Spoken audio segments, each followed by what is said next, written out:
because we got through there and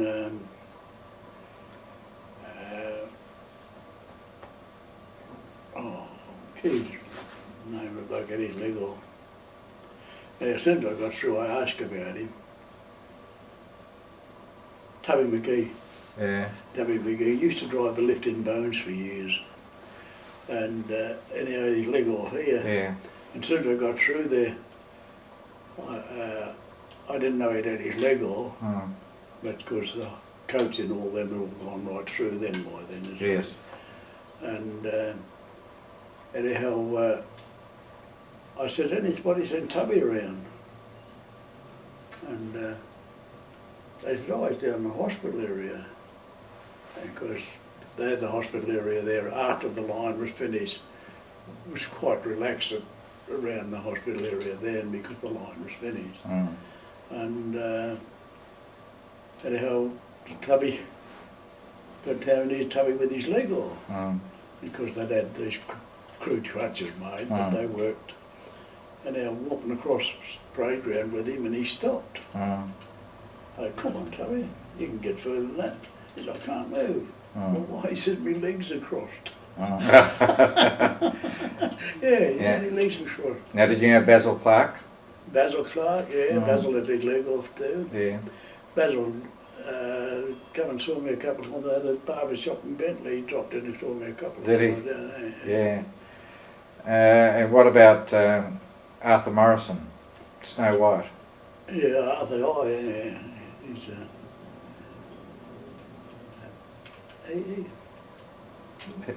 He was an Aborigine. yeah. Snow White. Oh, Snow White. Yeah. Snow White. I didn't know what his name was until I saw it in the paper some years afterwards. Yeah. Yes. He was always a gentleman in the Snow White. Yes. And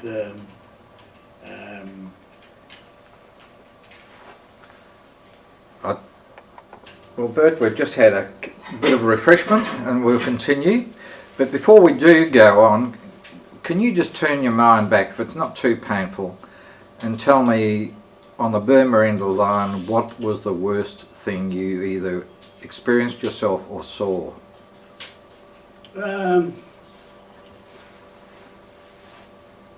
on the Burma end, well, apart from the execution of a chap that went that quick, that sort of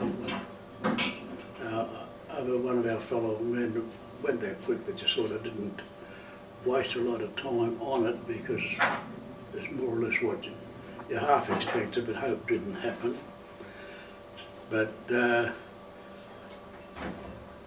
one of the cruelest things I think I saw was a Captain Moss from the Pommy Army, or Indian Army, if it's like Englishman. You were just going to tell, Bert, I think you were just going to tell me about this Captain Moss, the British officer? British officer that he got blamed for a couple of prisoners escaped that left and tried to escape and were never heard of again. We never found out whether they were ever captured or what, or whether they just died somewhere. But he got the blame for letting them go. He should have been aware that senior man in the charge at the time. And they used to get a whip and put a wire down the penis of a steer to make a whip.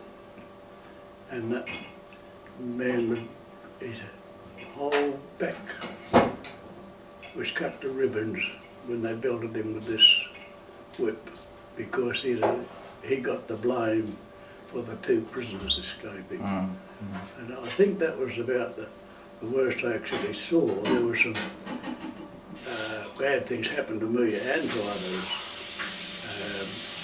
like having your hands tied behind your back and a rope thrown over a limb of a tree and a rope attached to your hands and pulled up high, and then you were just standing on your toes with your hands behind your back. And the pain would get quite terrible, but it's sort of, providing you weren't left there too long, it done no permanent damage, but it was quite painful during the process. And another one used to happen, was a misdemeanor. They'd kneel you down and put a crowbar behind your knees and make you sit on your heels. And that, providing you weren't left too long, was quite painful, but never sort of life-threatening if you weren't left too long, which most people, myself included, that it wasn't left too long. And in Burma, in 105, I myself copped a bit of a thrasher through, more than a misdemeanor probably. Whereas they stood me outside the guardhouse and put a candle under my nose, and every time I threw my head up and pulled my hat down over my face and put the candle up under my nose again, and then they'd belt my hat down, not enough to knock me out or anything, but just enough to hurt, and do it again. We were there, mate and I were there, Fred and I were there for 72 hours without a food or water, and we weren't badly damaged. Our legs were badly swollen, but other than that we weren't badly damaged. And but in Thailand, well, I wasn't long enough in Thailand. I saw in Saigon, saw no real atrocious. I was hung up on a barbed wire fence. I was supposed to be there all night, but the guard changed, and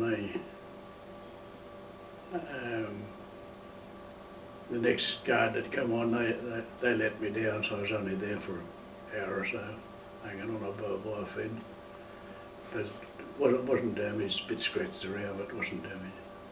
Now, when you left Saigon and went down to Singapore, do you remember the number of the Kumi you were in?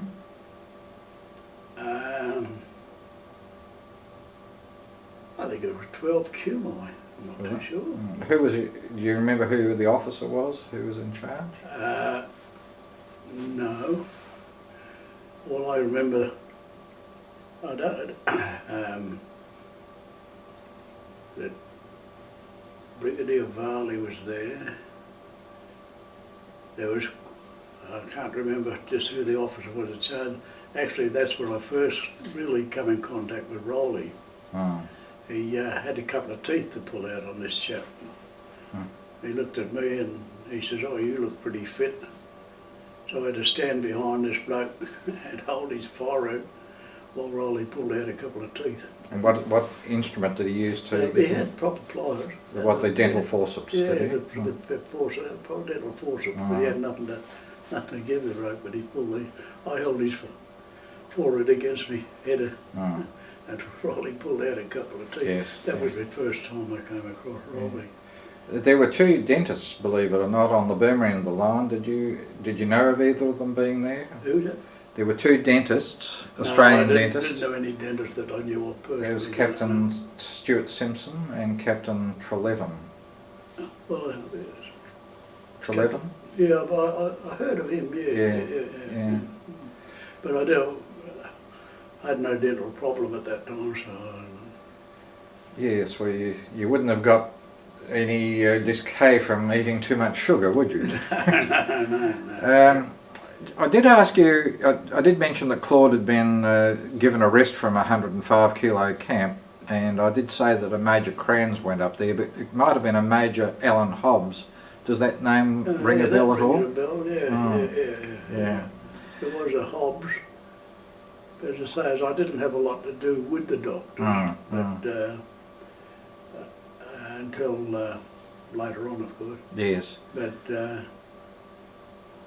yeah, there was a Hobbs somewhere along. I remember the Hobbs. Yeah. Well, now shall we move it along? And you've left. Well, before you leave Saigon, did you personally have any contact with any of the French people that were in that area? No. I had.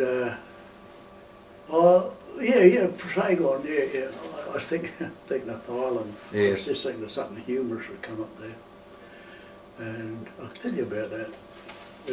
Before we were selected to go to Japan, they lined us all up in the nutty, yes, across the playground.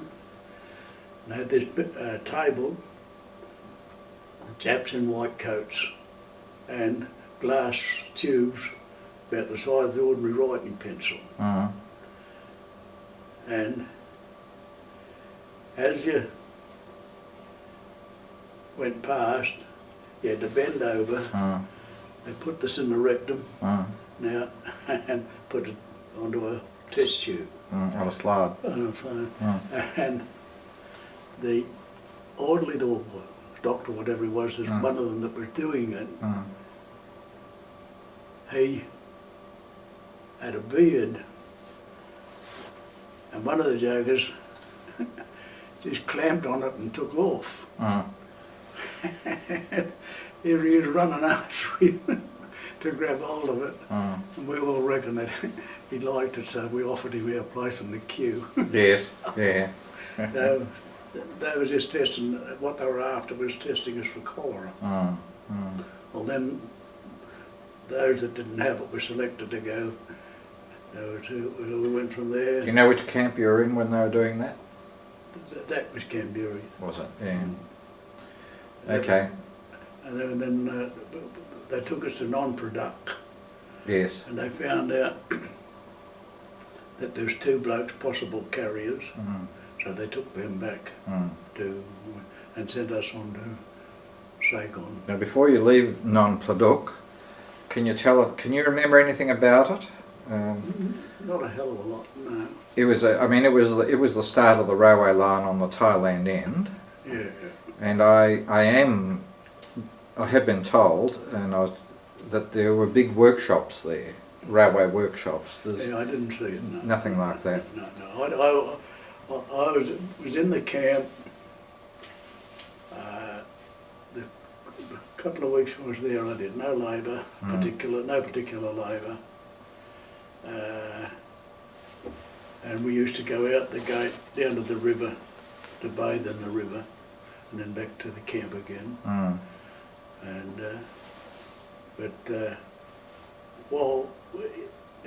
there was a Tommy Major there. That was, when you talk about something sad, he was caught with a wireless. And they filled him up with water when he couldn't drink anymore. They put a hose in him and then jumped on his gut. And of course, he didn't live to tell the story, of course, but that's what happened to him. Now, was that the Kanchanaburi, or was it at non-Pladuk? That was Canberra. Yeah. Okay. Okay, so now Non-product, we were only there 24 hours. Yes, yeah. So you've been out to Saigon. You went out there you went by train to Phnom Penh, and then you went by ferry or boat down to Saigon. Yeah. And then when they decided to shift you to Japan, they had to take you back to Singapore, didn't they? Yeah. Well, in Saigon, they put us on barges. They took us out and loaded us on a cargo boat. Now, they didn't bunk us down or anything. We stayed the night, all sitting around on the deck. And the next day they sent the barges back and took us back to Saigon, and we found out that at that stage they battling to get the boats out of Saigon because they're surrounded by submarines or something, couldn't get out. So we were there for about 6 or 8 weeks, and the French had to be very careful. They asked if I had anything to do with the French. We never talked to them, but the French used to see that we got stuff. They conned the Japanese into letting us have stuff.